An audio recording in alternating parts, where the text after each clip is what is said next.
કચ્છમાં શાળા પ્રવેશ ઉત્સવની નહીં પણ શિક્ષકોના પ્રવેશ ઉત્સવની જરૂર છે। સ્ટોરી રિપોર્ટ બાય કરણ વાઘેલા, ભુજ।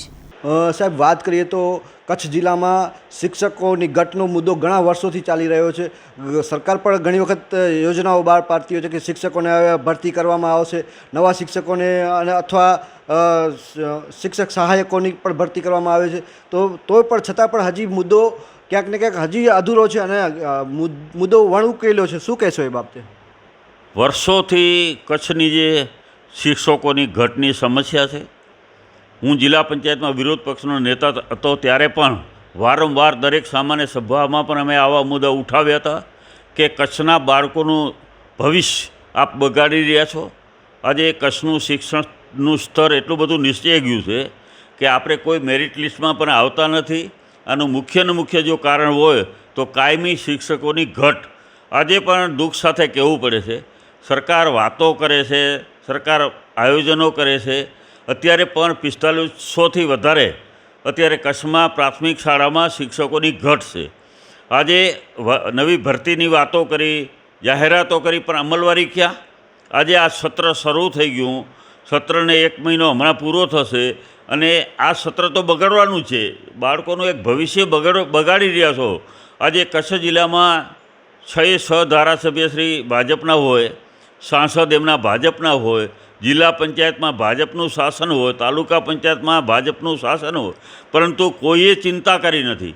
કારણ કે દરેક સમાજનો જે ભવિષ્ય કે પ્રગતિ આપણે જોઈએ તો એ શિક્ષણમાં છે। તો કચ્છનું શિક્ષણ એટલું બધું નબળું છે, કદાચ આખા ગુજરાતમાં કોઈ જિલ્લામાં આવું નબળું શિક્ષણ નહીં હોય।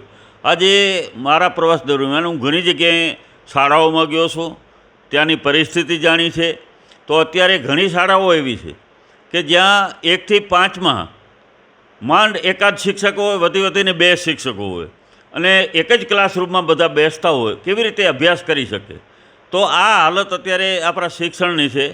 કારણ કે સૌથી અગત્યનું જો કોઈ હોય વિભાગ તો શિક્ષણનો હોવો જોઈએ અને શિક્ષણમાં તો એક પણ જગ્યા ખાલી ન હોવી જોઈએ। અને દુઃખ સાથે મારે કહેવું પડે છે કે અત્યારે કચ્છ જિલ્લામાં જે શિક્ષકો છે એમને પાસે બીજી જવાબદારીઓ, શિક્ષણ સિવાયની જવાબદારીઓ સરકાર સોંપી રહી છે।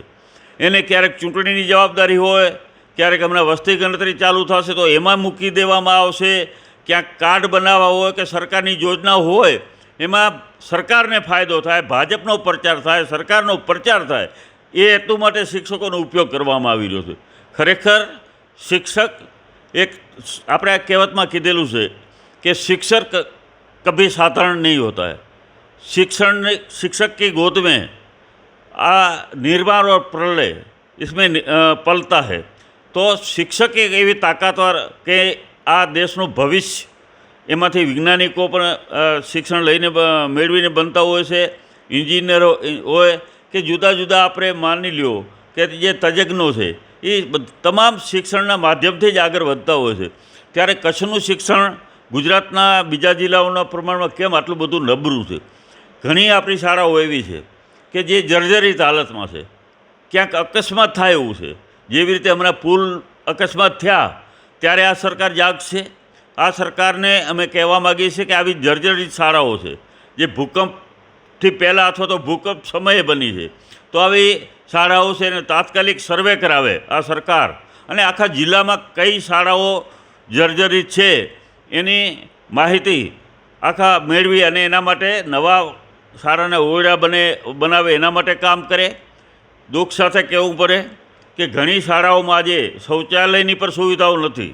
આજે એવી શાળાઓ છે જ્યાં શૌચાલય પણ નથી અને આપણે ગઈકાલે જ આપણે જોયું હશે કે આ જિલ્લાના ભારતીય જનતા પાર્ટીના પ્રમુખ અને અંજારના ધારાસભ્યનું ગામ રત્નાલ ગામમાં વિચાર કરો ક્યારે બાળકોએ રેલી કાઢવી પડી હશે, ક્યારે વાલીઓએ રેલી કાઢવી પડી હશે। હવે જો આ ભાજપના નેતાઓના ગામમાં આ હાલત હોય તો બીજા ગામડાઓ જે આપણે છેવાડાના ગામડા છે એની શું પરિસ્થિતિ હશે? ઘણી બધી ફરિયાદો અમને આવી છે। વારંવાર અમે જિલ્લા પંચાયતમાં આની રજૂઆતો કરેલી છે। હમણાં જ 31 તારીખના પાછી સામાન્ય સભા છે, એમાં પણ અમે આ પ્રશ્નોત્તરી મૂકી છે।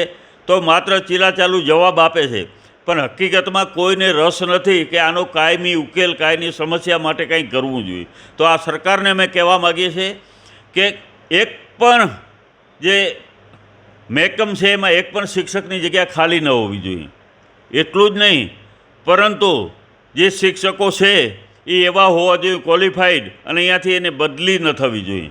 અને એના માટે થઈ અને ખાસ કરીને કચ્છના યુવાનો, કચ્છના જે અહીંયા વતની છે એવા જો શિક્ષકોની ભરતી કરો તો જ આનું એક સમસ્યાનું સમાધાન છે.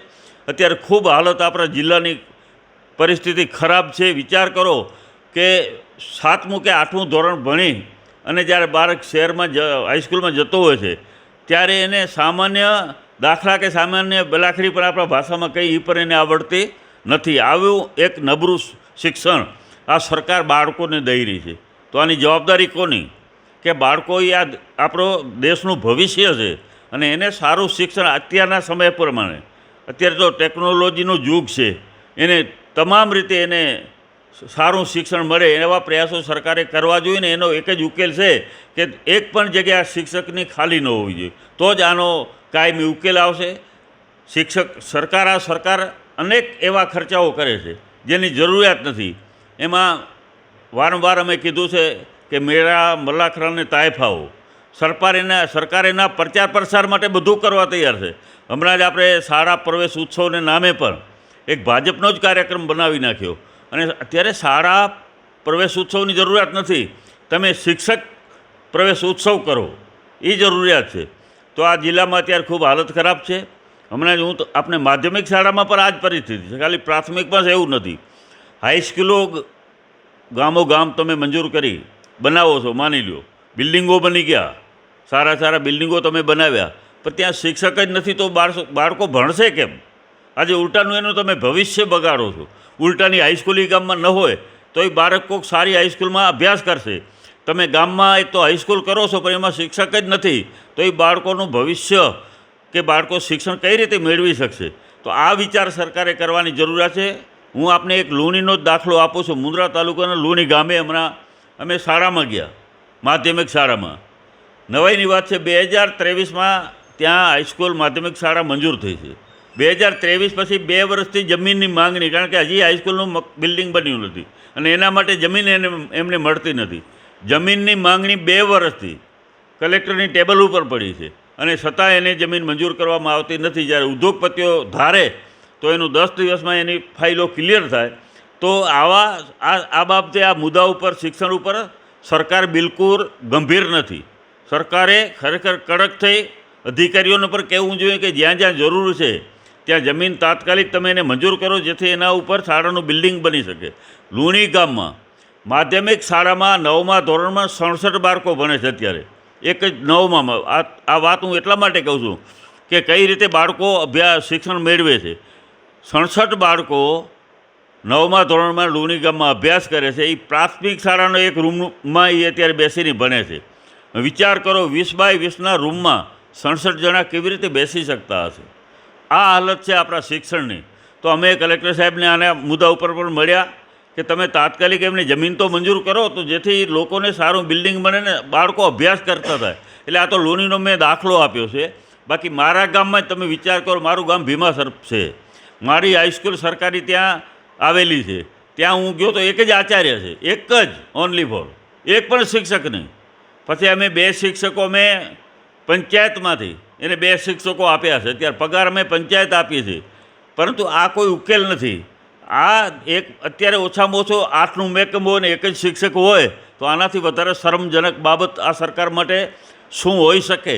તો અમે કચ્છના સાંસદ શ્રી વિનોદભાઈ અને તમામ ધારાસભ્યશ્રીઓને કહેવા માગીએ છીએ કે માત્ર ફોટો સેશન ન કરો, માત્ર મુખ્યમંત્રી પાસે જઈ અને ફોટો સેશન કરી અને અહીંયા કને આવીને જાહેરાત કરો કે મુખ્યમંત્રીશ્રીએ અમને ખાતરી આપી છે, અમને બાંયધરી આપી છે, આ બધી ભરતીઓ થઈ જશે અને શિક્ષકો બધી શાળાઓમાં આવી જશે. ક્યારે?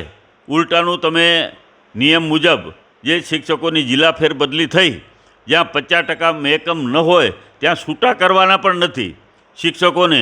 તો ઘણી ફરિયાદો અમને મળી છે કે ઘણી રજૂઆતો પણ આવેલી છે કે એવા પણ આ સરકારે જિલ્લા પંચાયતે પાછલે દરવાજેથી 50% મહેકમ નથી જળવાતું ત્યાં પર શિક્ષકોને છૂટા કરી દીધા છે.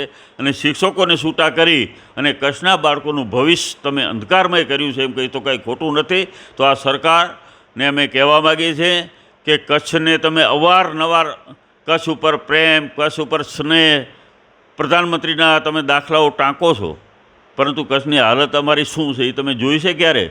અમે એક જ વાત કહેવા માગીએ છીએ સરકારને કે આખા ગુજરાતમાં કદાચ વધારેમાં વધારે રેવન્યુ આપતો જિલ્લો હોય તો મારો જિલ્લો કચ્છ છે, અને કચ્છના બાળકોની આવી પરિસ્થિતિ છે એ ખૂબ જ દુઃખદ છે. તો આના માટે સરકાર યોગ્ય કાર્યવાહી કરશે એ આપના માધ્યમથી આ અમારો અવાજ સરકાર સુધી પહોંચે એવી આપ સૌને વિનંતી. ફરીને આપ સૌનો ખૂબ ખૂબ આભાર.